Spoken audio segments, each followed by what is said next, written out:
My name is Ryan Whitmore. I'm 32 years old.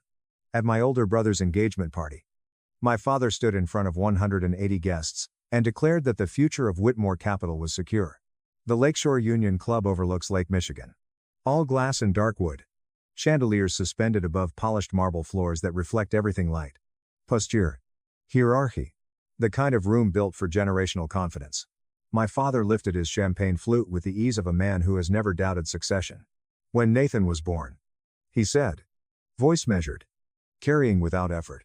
I knew he understood what this family built. Legacy isn't taught. It's instinct. And my son has it. Applause rolled through the ballroom in controlled waves. Investors. Board members. Old Chicago capital that values continuity above almost everything. Nathan stood beside Caroline. Relaxed in a tailored navy suit. One hand resting lightly at her back. He had been prepared for rooms like this since prep school. Yale. Internships arranged through quiet phone calls. A vice presidency at 26 with his name etched into frosted glass. He's the next chapter. My father continued. The future of Whitmore Capital. More applause. I was seated at table 16. Rear left quadrant. Partially obscured by a column. 10 feet from the service corridor. No one mentioned the seating chart beforehand. When the photographer called for immediate family, my mother stepped forward without hesitation. My father joined her. Nathan and Caroline moved into frame. The photographer glanced around once. That's everyone, my mother smiled. Yes. That's the family. Flash. I didn't move. You don't interrupt a performance to argue casting. They thought I did small-scale consulting. That I was still finding direction. They had no idea who I was. Across the ballroom, Caroline wasn't looking at the camera. She was looking at me. And in less than 10 minutes, this room was going to discover something my family had ignored for 6 years. The Whitmore family doesn't announce hierarchy. It's embedded. In architecture. In tone. In who speaks first at dinner and who clears plates when conversation turns strategic. Our house in Winnetka sits behind iron gates that open before a driver fully stops. Red brick colonial. 8 bedrooms. Limestone steps worn down by decades of fundraisers and political dinners. The kind of property that doesn't shout wealth. It assumes it. Whitmore Capital manages approximately $412 million in assets. Lower middle market buyouts. Industrial roll-ups. Conservative leverage structures. My father founded the firm in 1987 with 2 partners and a $14 million first fund. He likes to say he built it from nothing. That isn't true. He inherited relationships. Board seats. Banking access. Country club introductions that smooth capital conversations before numbers are ever discussed.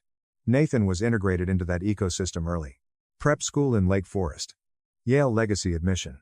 Economics degree with summers spent inside Whitmore Capital shadowing senior partners. By 26, he had a corner office and a title vice president of investor relations. $305,000 base salary. Bonus tied to capital inflow. His job is alignment. Dinners with pension trustees. Golf with family offices. Maintaining continuity optics. My father calls him stability. At investor events he says, Nathan understands legacy. He says it with pride. My childhood bedroom was converted into a temperature-controlled wine cellar in 2020. No confrontation. No announcement. Just adjustment. I went to Penn. Earned my MBA at Wharton. Graduated top of my class. No legacy call. No placement favor. When I joined Morgan Stanley Real Estate Investing, my father said, real estate is cyclical. Don't mistake motion for progress. When I worked 80-hour weeks underwriting assets no one else wanted to touch, he said, you don't have to prove yourself. When I told them at Thanksgiving 2018 that I was forming my own firm, carving knife paused mid-slice. That's ambitious. He said, infrastructure takes decades. It's not something you experiment with. Then he turned to Nathan. Tell them about the institutional account. Conversation pivoted in under a minute. That was the night I stopped offering updates. Not out of anger. Out of pattern recognition. In our family, validation flowed toward resemblance. Nathan mirrored my father's temperament. His cadence. His certainty. He fit the existing silhouette. I didn't reject the silhouette. I simply didn't match it. They assumed if what I was building mattered, it would intersect with their world eventually. They never considered the possibility that it already had. And that assumption was about to fracture in public. I didn't build North Bridge to compete with my father. Competition implies acknowledgement. I built it because I understood something: early control compounds faster than approval. After Wharton, I joined Morgan Stanley Real Estate Investing. Analyst. Joshua Armayuan. 000 base salary. Manhattan rent would have absorbed half of it. So I moved to Queens. 3 roommates.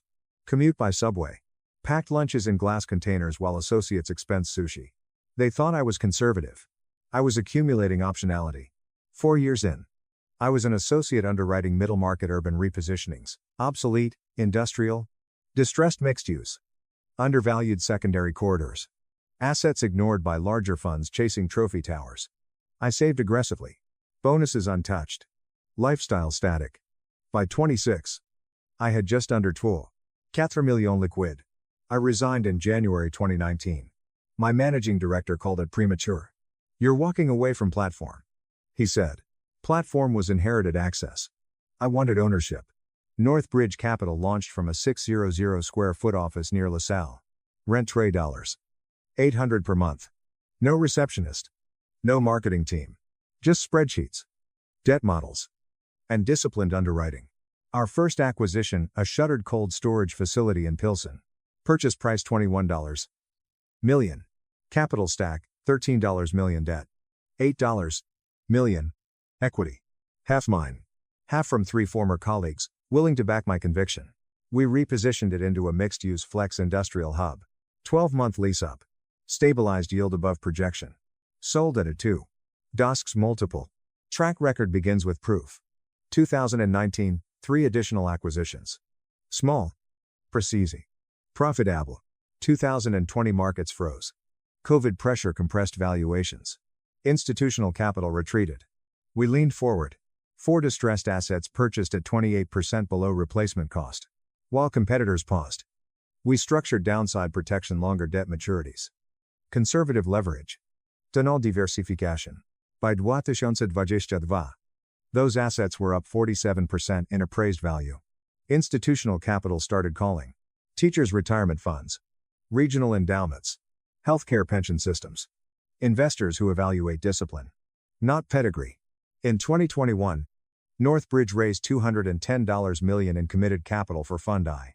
No family office introductions. No legacy anchor. Pure underwriting performance. By 202418 stabilized assets. 6 developments in progress. $611 million in assets under management. 31 employees. 0 capital impairment. My parents believed I was advising small developers on zoning strategy. Nathan once told someone I was consulting in secondary markets. I didn't correct him. If they had asked one specific question, the illusion would have collapsed. They never did. Because in their structure, relevance flowed upward, not sideways. And in less than an hour, that structural assumption was about to detonate in front of 180 witnesses. I left my apartment at 440 p.m. West Loop skyline fading in the rearview mirror as I drove north toward Winnetka. The lake was flat that evening. Steel gray. Wind low. The kind of weather that makes everything feel controlled. I reviewed Monday's board deck at a red light. $82 million equity on the line. Institutional investors don't tolerate emotional instability. I compartmentalize well. The Union Club opened its doors at 630. Membership initiation north of $90. Ling ling ling. Annual dues steep enough to filter discomfort. Bronze plaques lining the entry hall, commemorating donors who never worry about being forgotten. Cocktail hour overlooked the water. Heat lamps spaced evenly. Champagne poured with measured precision. Past appetizers plated like art but designed to disappear in 2 bites. I spotted my mother immediately. Ivory silk. Diamond studs. Posture calibrated for visibility. She air-kissed Mrs. Hollingsworth from the philanthropic board. Voice warm but not loud enough to reveal strain. My father stood near the bar. Navy suit. Gold cufflinks engraved with the Whitmore crest. Scotch in hand. Laughing with a managing director from a competing fund. Nathan was positioned where he belonged, center of orbit. Relaxed. Confident. Caroline at his side. She saw me first. Noticed before my family did. Ryan. My mother said when I approached. As if surprised by punctuality. Photos at 645. Don't disappear. Disappear. The word fit. Inside the ballroom. The seating chart was displayed on a backlit easel. 18 tables. 10 seats each. Table 1. Immediate family and core capital relationships. Tables 2, 6 institutional investors. Table 7, 10 social board. Table C's distant cousins. Peripheral acquaintances. The architectural blind spot created by a marble column. That was mine. No one explained it. I sat. Made small talk about interest rates and private school tuition. Answered questions about projects with controlled vagueness. At Shapta Doazech. The photographer called for family. Whitmore family. Please. My parents stood immediately. Nathan and Caroline joined them. They arranged themselves in instinctive formation centered. Symmetrical. The photographer scanned once. Anyone else, my mother didn't hesitate. That's everyone. Flash. Applause from nearby tables. I didn't react. Emotion is leverage if you reveal it too early. Dinner progressed. File. Napa cabernet. Conversations about allocation strategy and political positioning. Had absences prezicha. The lights dimmed. My father rose. And the room prepared to affirm continuity. I remained seated at table 16. Exactly where I had been placed. My father lifted his glass at 8:17 p.m. The room quieted in under 3 seconds. When Nathan was born, he began. Voice steady. Practiced. I knew he would carry this family forward. Legacy isn't something you inherit passively. It's something you're built for. Murmurs of approval.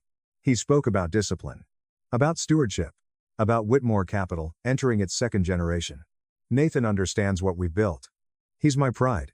The future of this firm. Applause. Glasses raised. Then my mother stood. Unscheduled. If we'd only had one child. She said. Smiling toward table 1.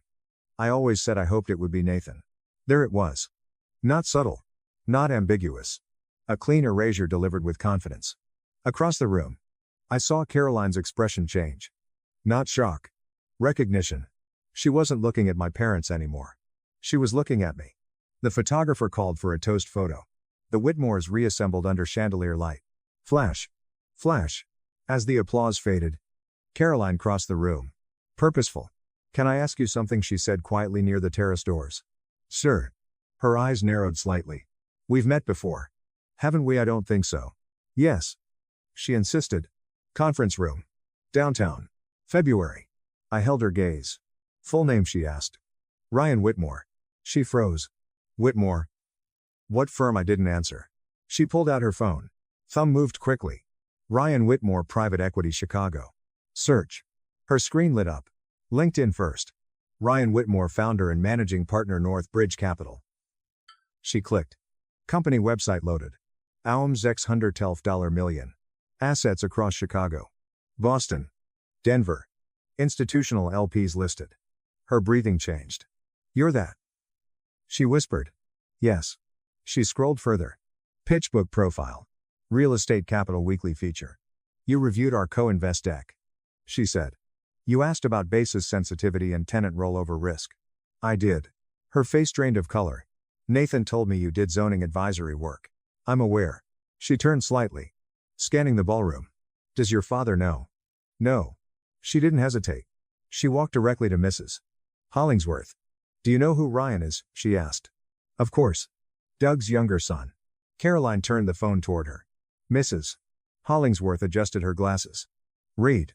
Paused. Oh. That single syllable carried weight. Her husband leaned in. Looked at the screen. Pulled out his own phone. Google search.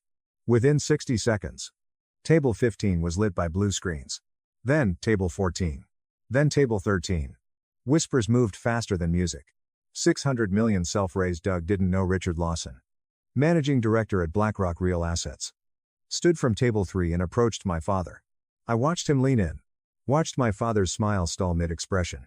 Watched his champagne glass lower slowly. Phone out. Search. Thumb typing deliberately. Ryan Whitmore. He stared at the screen longer than Caroline had. His jaw tightened. My mother leaned toward him. What is it? He handed her the phone. She read. Her face didn't collapse. It calcified. Across the ballroom. 180 people were no longer applauding legacy. They were recalibrating power. And for the first time in 32 years. I wasn't invisible. My father didn't move for several seconds. He just stared at the screen. The ballroom noise thinned into something sharper. Forks paused midair. Conversations clipped short. The low hum of collective curiosity, replacing celebration. Richard Lawson was still speaking. Voice low but firm. I couldn't hear the words. I didn't need to. My father looked up. Scanned the room. Found me. Not as a background detail. As a variable. He walked toward me. Not rushed. Not calm. Controlled tension in every step. My mother followed half a pace behind. Posture rigid. Smile. Gone. 40 people were openly watching now. Another 50 pretending not to. Ryan. My father said quietly when he reached the bar. What is this? I kept my tone level. It's Northbridge Capital. His jaw flexed. You never told us. I did. He blinked once. When Thanksgiving. Launsenling Yishiba. I showed you the first acquisition memo. My mother cut in. You said you were forming a boutique advisory group. I said I was raising a fund. That's not how I remember it. Of course it wasn't. Memory bends around convenience. Behind them, I could see phones still raised discreetly. Screens glowing. $612 million ohm. Institutional LPs. Track record. Nathan approached. Confusion written plainly across his face. What's happening? He asked. Caroline held up her phone. Your brother runs a $600 million private equity firm. Silence. Nathan laughed once. Short. Reflexive. No. He consults. I held his eyes. I don't. He looked down at the screen. Read. Color drained. Why didn't you tell me? I tried. The whispers grew louder now. He beat Whitmore Capital in AUM. Self-made. Doug had no idea. My father straightened slightly.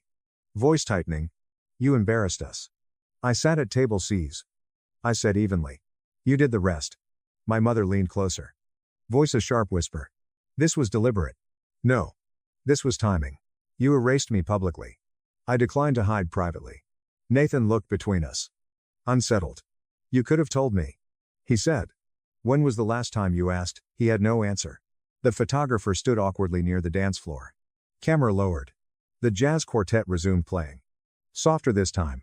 The narrative had shifted. Not because I attacked. Because I existed. And now the room knew it. My mother was the first to say it. We're not doing this here. Her hand closed around my sleeve. Not violently.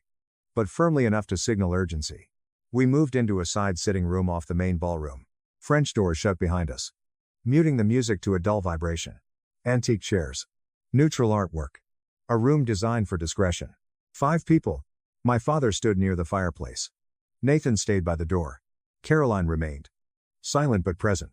My mother turned toward me. How long? She demanded. 6 years. And you never thought to inform us? I did. Multiple times. My father exhaled slowly. You never said it was this scale.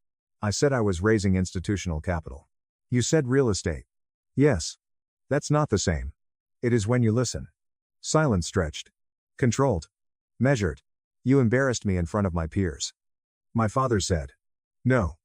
I replied. Your peers discovered something you didn't. He flinched slightly at that. You think this is some kind of victory? My mother asked. It's data. My father sat down. Explain it. He said finally. So I did. In 2019, I launched Northbridge Capital with $2.4 million of my own capital. First acquisition $21 million industrial repositioning in Pilsen. Exited at 2x equity. No theatrics. Just numbers. Launsenling erasure. During COVID. We acquired 4 distressed assets at 28% below replacement cost. Structured conservative leverage. Stabilized in under 24 months. My father's eyes shifted. He understood numbers. Launsenling erasure. Raised $210 million in committed capital from teachers' retirement funds. Healthcare pensions. University endowments. Nathan blinked. Institutional, he asked. Yes. 2024 $611 million assets under management. 18 stabilized assets. 6 active developments. 0 capital impairment. I paused. No family money. That one landed. My mother folded her arms. And why hide it? I stopped offering information when it stopped being received. That's dramatic. It's efficient. Nathan looked unsettled. I didn't know. He said quietly. When was the last time you asked me about work? He didn't answer. Caroline finally spoke. With respect. She said evenly. Northbridge's underwriting discipline is stronger than most firms our size. I reviewed their Boston deal. It's exceptional. My father looked at her sharply. You've seen their models, yes. And their institutional quality. The room went still. This wasn't sibling rivalry. It was performance validation. My father's voice lowered. What do you want? I considered the question. I wanted to be seen 6 years ago. I said. Tonight just exposed that you weren't looking. My mother's tone hardened. So this is punishment? No. It feels like it. That's because you're measuring reputation. I held my father's gaze. Your firm manages $412 million. Mine manages $611. No arrogance. Just comparison. I wasn't competing. I added. You just assumed I wasn't building. The air shifted again. Not explosive. Final. For the first time, no one in that room could reduce me. And that was the only point that mattered. No one spoke for several seconds. The silence wasn't dramatic. It was recalibration. My father remained seated. Elbows on knees. Eyes unfocused. But destabilized. My mother's posture was rigid. Calculating damage rather than feeling it. Nathan looked smaller than he had on the ballroom stage. I didn't raise my voice. I didn't need to. I have a board meeting in 12 hours. I said evenly. We're closing an $82 million equity commitment. My mother scoffed lightly. Always business. Yes. Because business had been consistent. My father stood. We can fix this. No. I said calmly. You can acknowledge it. That's different. He opened his mouth again. Stopped. He wasn't used to lacking leverage.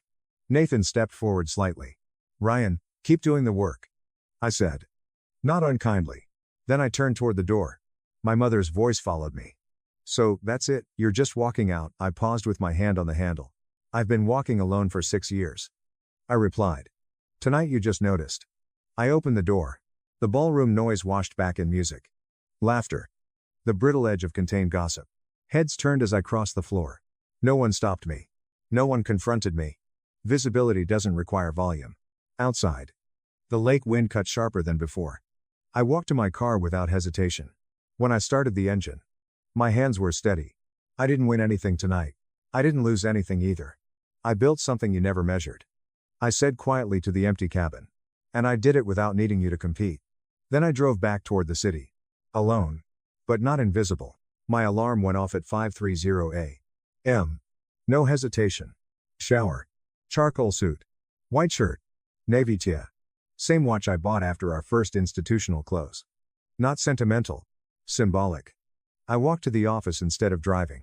Cold morning air along the river. Chicago wakes early. But quietly. No applause. No chandeliers. North Bridge occupies the 18th floor of a glass building on LaSalle. No inherited art. No portraits of previous generations. Just conference rooms. Whiteboards. Capital allocation. By Shadam Pietnashta. My team was assembled. Emma Patel. CFO. Daniel Ruiz. Head of acquisitions. 2 analysts already running sensitivity tables. You good? Emma asked. I'm good. That was enough. At 8:00 sharp. The LPs arrived. Midwestern Teachers Retirement. Great Lakes Healthcare Pension Fund. A private university endowment with conservative exposure limits. They don't care about engagement parties. They care about downside protection. Slide 1 214 West Fulton repositioning. Slide 2 capital stack. Slide 3 debt structure. Slide 4 tenant rollover mitigation. $198 million total capitalization. $82 million equity required. North Bridge committing $48 million. LP co-investment $34 million. I moved through the deck without notes. Robert Kessler from Teachers Retirement asked about NOI concentration. We secured 2 backup LOIs. I said. Investment grade tenants. 8% higher rental basis. Signed, October 23 and November 2. He nodded. Dr. Alvarez from the University Endowment asked about rate hedging. Fixed senior debt. Floating exposure capped. No covenant pressure through 2028. No stumbles. No emotion. Just execution. At Noah Trazit Shiopt. The LPs stepped outside to confer. Emma leaned back slightly. Clean. She said. I nodded. At Noah Patrazet Shiunu. They returned. Kessler spoke for the group. Underwriting is disciplined. Risk mitigation is appropriate. We're comfortable proceeding. Unanimous approval. $82 million, equity commitment confirmed. Closing target December 22. We shook hands. Professional. Respectful. You've built a strong platform. Kessler added. Yes. I said. They left. The room exhaled. 36 hours earlier. I had been excluded from a family photo. Now institutional capital had validated my judgment with 8 figures.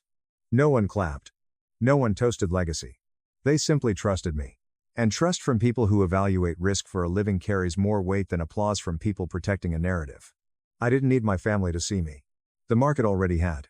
By Sunday morning, the narrative had already left the ballroom. Winnetka doesn't need press. It runs on text threads. Country club brunch. Church pew whispers. Board group chats lighting up before noon. Did you hear about Ryan? Doug didn't know 600 million. Self-raised. How do you miss that? Reputation doesn't collapse loudly. It erodes in private conversations. My parents skipped church that Sunday. My mother posted nothing. By 17 propkatania. My father emailed. Subject: we need to discuss this immediately. Ryan. Your behavior last night was inappropriate and damaging. You allowed a professional detail to become a public spectacle at your brother's engagement celebration. This could have been handled privately. You embarrassed this family. Call me today. No apology. No acknowledgement. Just accusation framed as authority. I read it once. Then again. Then closed it. At Patridoy P.M. Another email. You deliberately concealed material information. That omission reflects poorly on all of us. Material information. As if my career required disclosure like a regulatory filing. At Chinchzechapir. My mother left a voicemail. You could have told us. You humiliated your father in front of his peers. Humiliation is exposure without preparation. Truth without curation. Monday morning. After the board meeting approval. I drafted my response. Subject: we need to discuss Dad. I did not humiliate you. I sat at table 16 while you publicly erased me. You did not know about North Bridge because you did not ask. I will resume contact under the following conditions: a written acknowledgement to Saturday's guests correcting the narrative about my professional standing. A commitment to 6 months of family therapy with a licensed third-party mediator. A clear boundary that my work will not be diminished, reframed, or excluded from future family representation. Until those conditions are met, please direct communication regarding estate or trust matters through my attorney. Ryan. I sent it at 6:04 m. No anger in the language. Just terms. At Opto Azet Shidoy P.M. My father responded. This is outrageous. You are attempting to dictate conditions to your parents. If you believe inheritance is irrelevant, you may find that assumption tested. There it was. Leverage. Money is compliance. I forwarded the email chain to my attorney. Margaret Klein. Estate and Governance Specialist. $975 per hour. Efficient. Her reply to them went out the next morning. Mr. and Mrs. Whitmore. Mr. Whitmore has designated my office for all future communications regarding legal or estate matters. Kindly direct correspondence accordingly. Direct. Clinical. Power is not volume. It's control of channels. My parents attempted 3 more emails that week. All rerouted. They wanted reaction. I gave structure. The gossip in Winnetka intensified for a few days. Then it moved on. Markets don't obsess. They reallocate attention. And without access to me, my parents lost the only leverage they still believed they had. Money. Because the only thing more destabilizing than public exposure is realizing your financial control no longer applies. Nathan didn't call the next day. He sent a message instead. Not long. Not defensive. Ryan. I've been replaying Saturday. Not just the speech. The years before it. I told Caroline you did advisory work because that's what I assumed. I never checked. I never asked follow-ups. I let the convenient version stand. That's on me. I started therapy this week. Not because Caroline pushed. Because I realized I've been standing inside something I didn't build and mistaking proximity for confidence. You built yours. I don't expect you to respond. I just needed to say it. Nathan. I read it twice. Closed the phone. No reply. 3 days later. A handwritten letter arrived at the office. My assistant left it on my desk without comment. Nathan's handwriting hadn't changed since high school. Angular. Deliberate. He wrote about Thanksgiving 2018. About how I'd tried to explain my first acquisition. How Dad had skimmed the memo. How Mom pivoted conversation. How he stayed silent.